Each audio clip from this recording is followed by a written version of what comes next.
Bien, pues tanto Ucrania como Hamas son los síntomas de ese estado de descomposición del orden internacional nacido tras el año 45.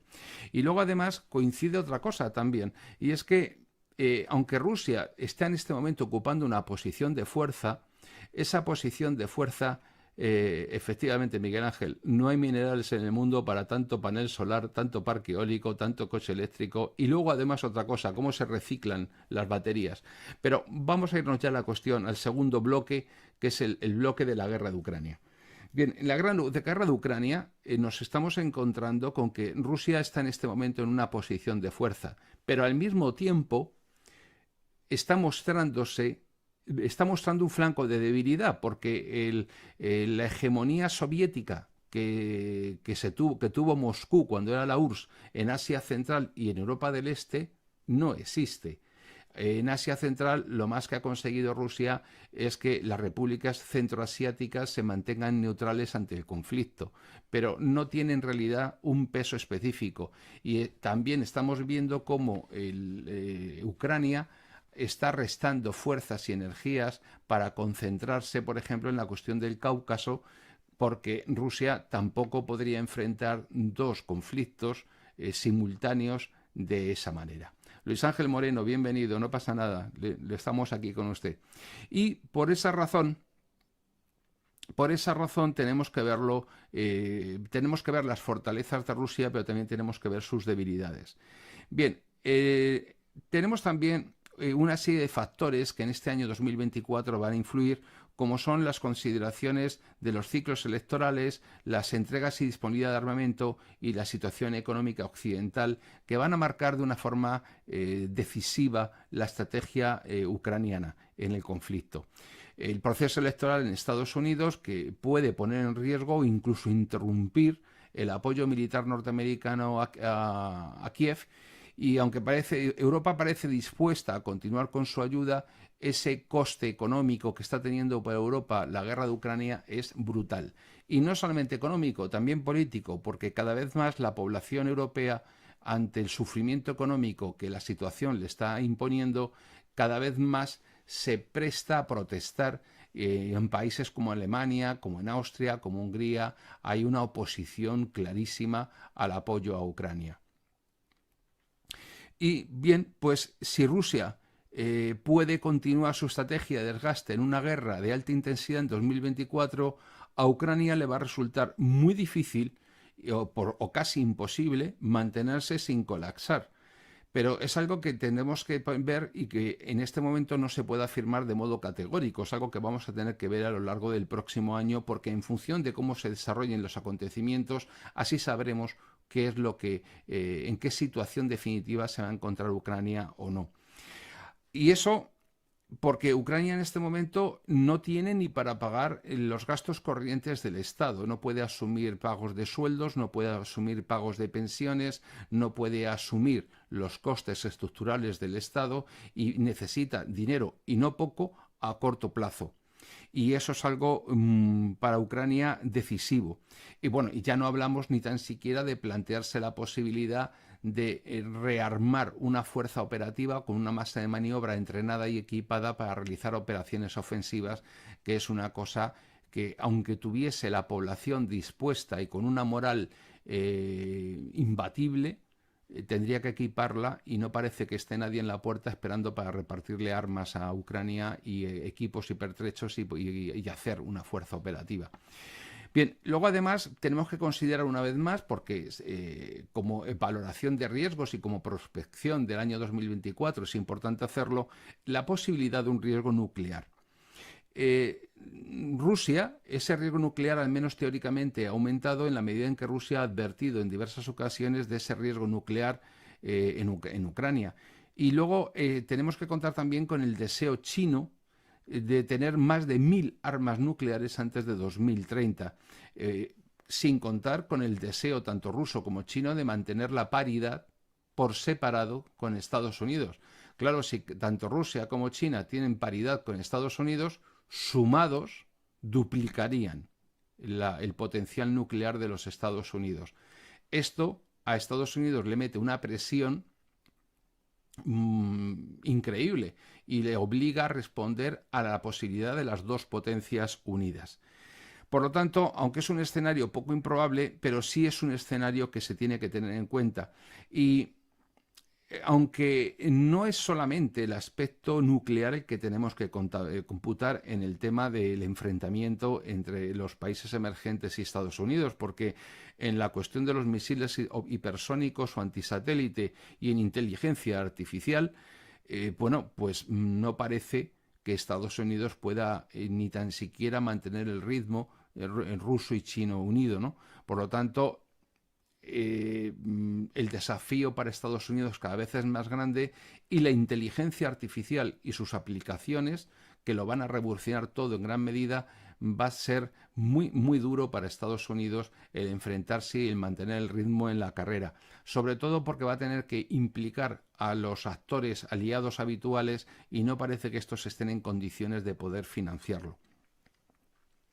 Por lo tanto, en la hipótesis de una escalada de la guerra de Ucrania en el plano horizontal, parece probable que Rusia intentase implicar en el conflicto a China y a Irán, y Estados Unidos intentaría, en buena lógica, implicar a sus aliados, porque en este momento todavía dicen aquello de que el artículo 5 del Tratado de la Carta Atlántica, de que si se ataca a uno, se ha atacado a todos, parece que Estados Unidos está dispuesto a cumplirlo por ahora. Luego veremos en el futuro.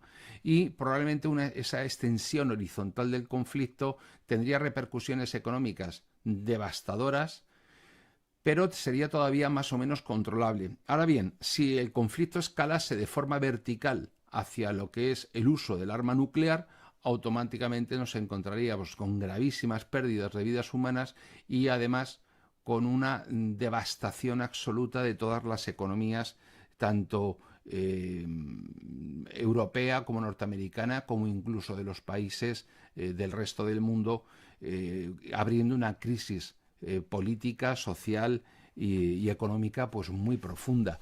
Y no sé si alguien quiere preguntarme algo. Bien, Fran Lafuente, ¿cree que Ucrania caerá antes de las elecciones de Estados Unidos? Pues no lo creo. Es posible. Ahora mismo el abanico de Ucrania se abre de 1 a 5 años. La pregunta es, ¿cuánto tiempo puede soportar Ucrania solo con la ayuda que le está llegando? Pues no parece sencillo.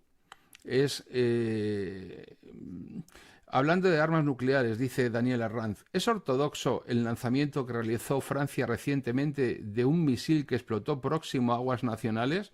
Lo que no es, vamos a ver, no es que no sea ortodoxo, es que no es conforme ni al derecho internacional, porque si tú nunca puedes plantear un riesgo para la seguridad.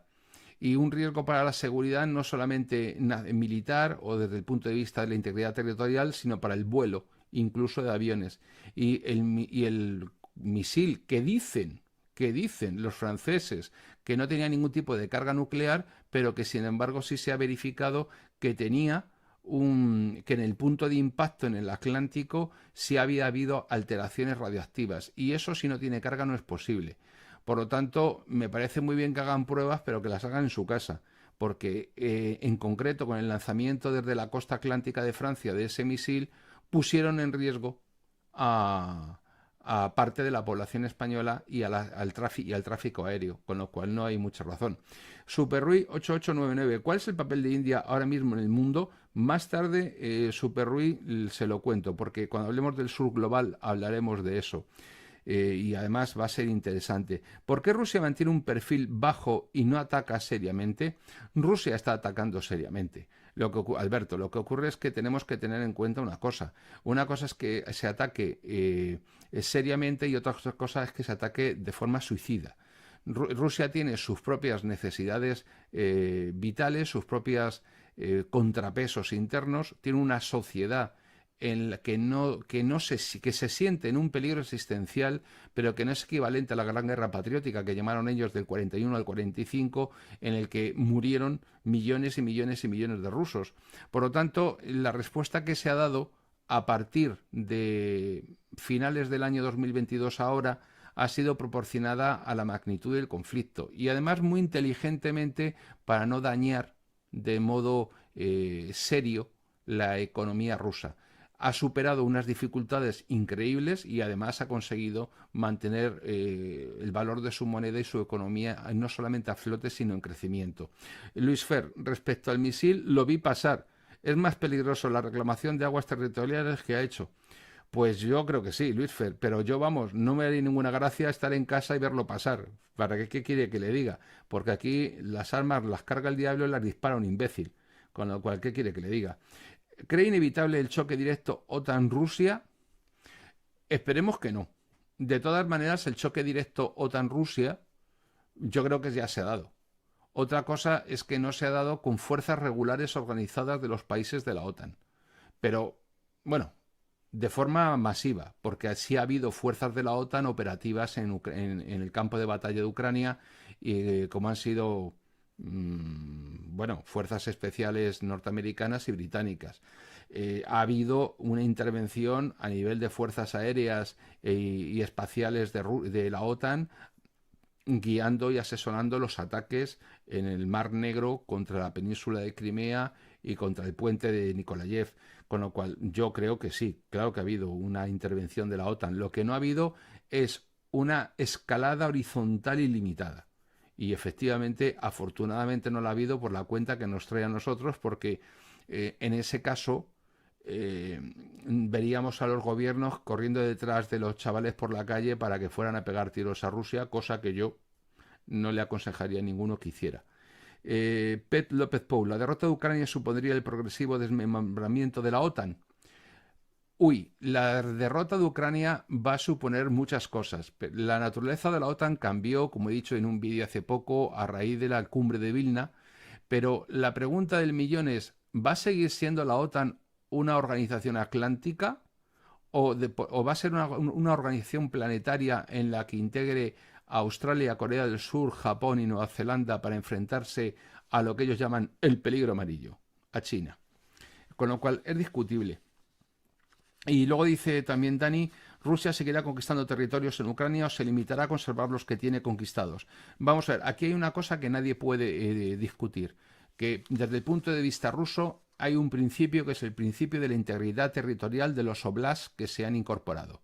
Crimea, Gerson, Zaporilla, Luhansk y Donetsk tienen que incorporar la totalidad de su territorio a la Federación Rusa. La pregunta es, ¿existe alguna posibilidad en este momento de algo que no sea una rendición incondicional, pongámosle el nombre que pongamos, para Ucrania? ¿Significa eso para Ucrania la pérdida de los territorios polacos y húngaros en el oeste y la pérdida de la salida al Mar Negro en el sur con Odessa? Son dos cuestiones que verdaderamente afirmar una cosa u otra sería jugar a adivino, al aprendiz de brujo. Ninguno lo sabemos con certeza. Pero que en este momento el esfuerzo que ha realizado Rusia para movilizarse no se va a zanjar con dos canchas de tenis, eso es un hecho. Y que tampoco se va a producir en ningún momento una claudicación de los planteamientos rusos, también. Y que Rusia no se va a desmovilizar aunque cesen las hostilidades en Ucrania con el actual gobierno, eso también es un hecho. Kiev tiene necesariamente, podrá incorporarse, si los europeos nos queremos suicidar, podrá incorporarse a la Unión Europea, pero lo que no va a poder hacer es entrar en la OTAN, porque mientras pretenda y mantenga el propósito de integrarse en la alianza militar, Rusia va a hacer lo imposible para destruir cualquier capacidad militar ucraniana. En fin, yo creo que el tema de Ucrania lo hemos zanjado.